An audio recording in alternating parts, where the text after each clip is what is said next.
Block fam, you guys know the project there for the Sportster. We can get this table over here. So why am I wheeling this table over here? I'm wheeling this table over here so that I can set this camera up on it that I'm holding right now so we can get some time lapse or some footage of myself spectating Jared Weems here. What's up? That's right, we've got Jared Weems in the building. And I don't know if you guys remember, last time around he said that he wasn't working on Harleys anymore. You ready to work on that Harley-Davidson frame, baby? No. I'm not. It's all a figment of your imagination. So, as you guys know, as per one of those last videos that you saw, I took down a Harley-Davidson Sportster 72 to make a chopper out of it. Pretty much this new kit that TC Bros has, kind of frame that you can just weld right on, throw a jig on there, get everything lined up. It's got some directions and all that stuff. I am not the best welder, as you guys know. Welding a frame is probably not the best idea since I'm not the best at it. So I called in the big guns, and that's where Weems comes in. Big guns, I mean medium-sized guns, but yeah. We're gonna chop the frame. We're gonna weld the new stuff on. I think people are pretty familiar with you, but if you wanna go ahead and like bring them up to speed on like the welding and the fabrication and all the stuff you've done. Yeah, so custom bike builder, born free invited builder in 2022. Build custom motorcycles, mostly British bikes, but nothing is more fun than chopping a Harley-Davidson in half for me, so I don't care what it is. Let's cut a knucklehead in half, let's do it. But that's what we're gonna do. TC Bros hardtail this thing. What year is this thing? It's from a 72, so they were made from like 2012 to like 13 or 14 or something like that, I think. Only a couple years. Yeah. So yeah. No, it should be a good time. Hardtailed the Sportster that we're doing for the 5 Dirty Bikers. We'll be raffling off pretty soon. Don't have a whole lot of experience with Harley-Davidsons, but a lot of experience in fabrication and stuff. So it's really cool that TC Bros has this kit that comes pre-assembled, and I think anybody with some sort of experience with welding or fabrication should be able to knock it out pretty easy. At some point on this video, do a little bit of welding. That way I can evaluate how bad he is at it. I'll do like the tack to like set it in place and be like, okay, here you go. A bad welder's best friend is the grinder, and it's also said that if you can't weld good, just weld a lot. That's true. So, yeah. All right, so we're gonna get to following the directions. So TC Bros basically sends you like this pre-done tail end. They also give you some directions. Yeah, it basically shows where you need to cut. So you were saying a little bit above where these kind of right around here, right here.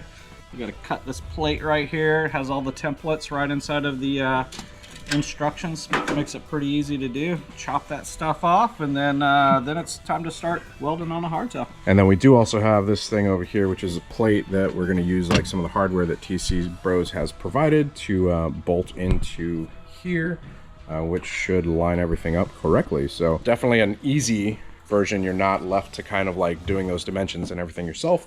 Yeah, you don't have to have a special frame jig or anything like that. Everything aligns right up with that alignment plate. Centers everything in line. Pretty easy. Like I said, typical guy in his garage should be able to like hardtail his little Sportster over the weekend. We are using a Lincoln Electric 140 weld pack, which is a MIG welder, which a ton of you guys have a problem with for some reason. Well, it's just it'll work. It'll work. And if you have experience welding, it'll work. I was not about to load up my whole TIG welding rig and tank and haul it all the way across the other side of the Florida. So I think it'll be a great video because the typical guy that works in his garage, he's probably got a little MIG weld or something like that. I wouldn't recommend using a flux core MIG welder. Go ahead and step it up and use one that has gas for it. But I mean, really, if you take your time and do a lot of practice, you should be able to knock it out with a pretty basic MIG welder. Yeah, I'm not a weldologist, so that's what we got him here.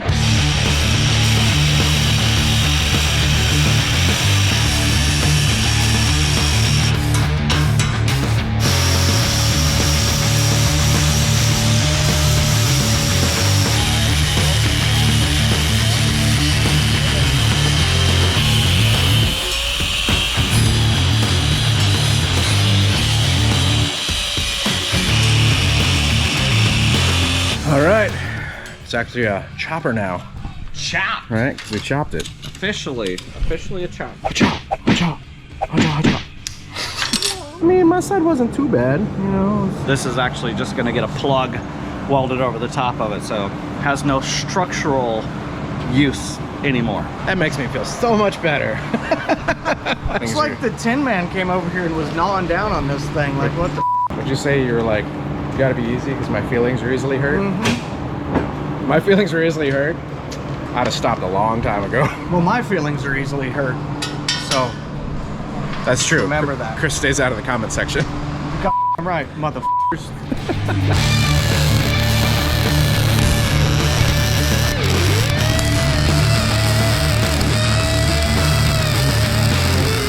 Alright, so there you go. It's a structural welder that knows what the hell he's doing versus fourth time welder. Definitely started better on this side. And they both have to be ground and made pretty, so Yeah. it doesn't matter. So the biggest thing that I always say, because I mean, this is always like one of those moments in YouTube where like I know there's going to be people that comment down in the comment section. Don't be afraid to ask for help. You know, it's like don't let like the fear of like failure stop you from doing something. You know, like I knew I couldn't do this project on my own, and so I reached out to somebody that I knew that knows what they're doing, that is an accomplished like builder who has welded on frames. You know, reached out to Weems because the dude really knows what he's doing. And he was nice enough to say yes. It kind of goes back to the whole, like, if you don't ask, the answer is always no.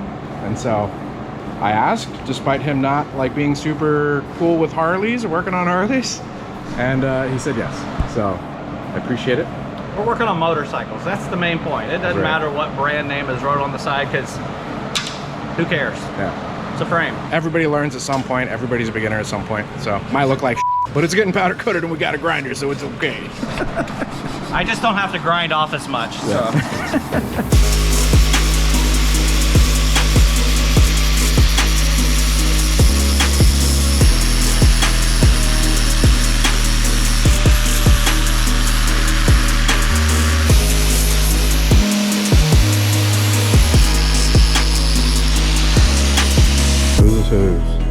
You know, ground down.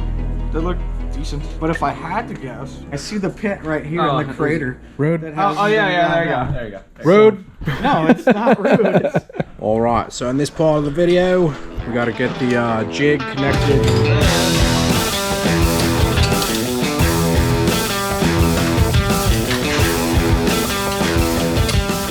Here you got your jig.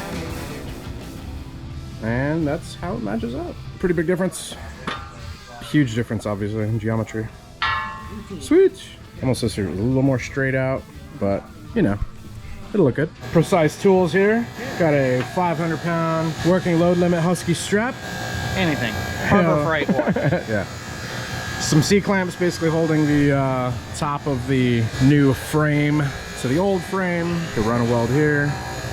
We have to weld like in here too, right? Underneath? Yep. First throw some tack welds into place so we can get everything held temporarily where it needs to be. Weld as much as we can while we have the clamps in place. Remove the clamps, weld it in hard, all while it's being held by this ratchet strap, these few jigs and stuff like that. Biggest thing on it is to ensure that your distance from your lower foot peg mount to this arc that's on the axle plate is the same on both sides. That's why you put the ratchet strap to there. Yeah. There. To there. Yeah. And the measurement that we currently have on this is 18 1/8 inches both sides, so we know that it's squared up. So it's really important to make sure that things are square before you weld anything in. If you find that it's off after you weld, then you got to cut it all back off and go again. So with this, like, I mean, we just fill that in, or are we gonna bend it down, or how does that work? Well, per the instructions that we have with TC Bros, that does not reflect any of that stuff. The biggest thing is we're gonna throw as much weld in here.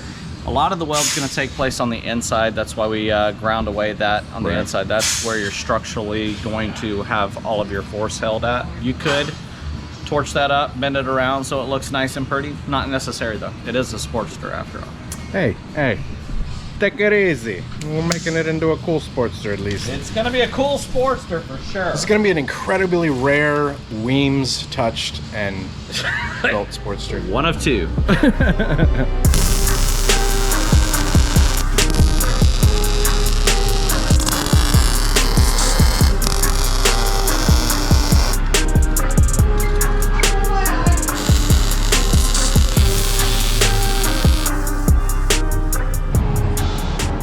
Got pretty good heat, pretty decent penetration. It can be done, just take your time. knock it out. I'd put a little bit extra weld on there because it is a little weak welder, but I think we're gonna be good to go. So what would you recommend, like a step up from whatever? Yeah, maybe go up to like the, that's the 140, probably go up to like a 210 or something like that. You'll be fine. I mean, you can make it work with that, but I mean, it's always good to have a little bit extra headroom when it comes to welding, so yeah. Definitely the best welds I've seen out of that machine, because, you know, none of the rest of us are good at welding like he is, but yeah, looks great, man. Dude, thank you so much. I really appreciate you, man. Yep. Yeah. There's a few other things that they're talking about on this. You really can't do that until you have the rear wheel on there. Right. And your fender, and figure out what distance you want your, I mean, being a hardtail, you can get that fender down closer to the tire. Yeah.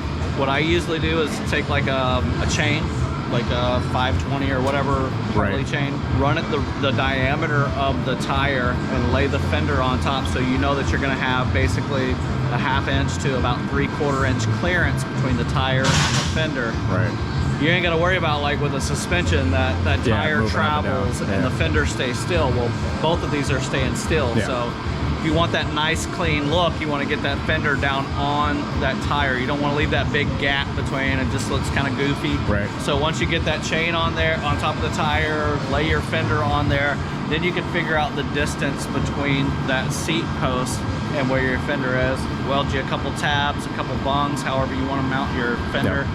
Fender will be rigid mounted. I usually use leather washers on any point that is going to have paint, that way, because you don't want it rigid, because then you run a chance of it cracking, the welds cracking and whatnot. So you want to leave a little bit of isolation there. Same thing when you go to hook up your oil tank, but they make different tabs and things and such that are rubber isolated, so it like absorbs a lot of that vibration, because this frame, if you've read the instructions, will no longer be rubber mounted. It'll be rigid mounted, so you're going to have a lot more vibration through the frame. So you want to make sure that all of those points that are bolted on have some sort of cushioning to go between those welding points and all that. So why would you take a perfectly good rubber mounted frame that has suspension and turn it into this?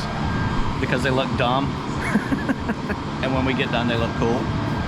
That's why. Because it's gonna be cool, man. You want to look cool. Yeah. That's it. That's it. You're literally trading comfort for cool points. It's chopper. Chopper. All right, guys. So wrapped up with the cutting or chopping. My bad. Chopping and welding portion. So Weems did a great job. Awesome dude. You guys be sure to go give him a follow at Weems Motor Co. on YouTube, Instagram, weemsmotorco.tampa. That's right. You know what? Yeah, check out all the stuff that he's doing. One of the things that I was saying earlier is that he didn't want to really work on Harleys after that one that we're working on, but I told him, like, yeah, we're going to work on some more Harleys. So we're pretty much joined forever now in this frame. So congratulations. Hey, whatever I can do to help out. So, and he actually volunteered to come back and help finish the welding. I want to make sure that he is riding in style, so I'm going to come back and make sure that everything is buttoned up the correct way, it's safe and all of that. Good friend right there. Awesome. So yeah, after this, basically what we're going to do is going to get some wheels and some tires on it, which one of those things in a build like this, I totally kind of spaced. Looked over, Weems had some really great advice. So whenever we do that wheel tire combo plus the fender, what we're going to do is we're going to lay a chain over the tire to space the fender. Since the fender and the tire do not move, they're always the same distance from one another. He said to use a brand new tire, like the profile tire that you're going to use on the wheel, and not to change it afterwards, because a common mistake is people will use like a used tire, and then whenever they put the new one on there, it'll hit the fender because the clearances are so small. So great advice. Comes with experience. You learn from your mistakes. Yeah. I have some spoke wheels over there with used tires, and so chances are that I totally would have made that mistake, but yeah, great advice. Yeah, next up we're gonna get wheels, tires on it, kind of mock up where everything goes. It's getting a king and queen seat, so we shouldn't really have to worry too much about this. I think you were saying we'll just make sure everything fits. Still got to decide like a color scheme for it and all that stuff. Black and gold is what you do, right? Can't. I mean, black and gold would be cool, but I kind of like doing other colors too. I lost my purple and black and chrome chopper.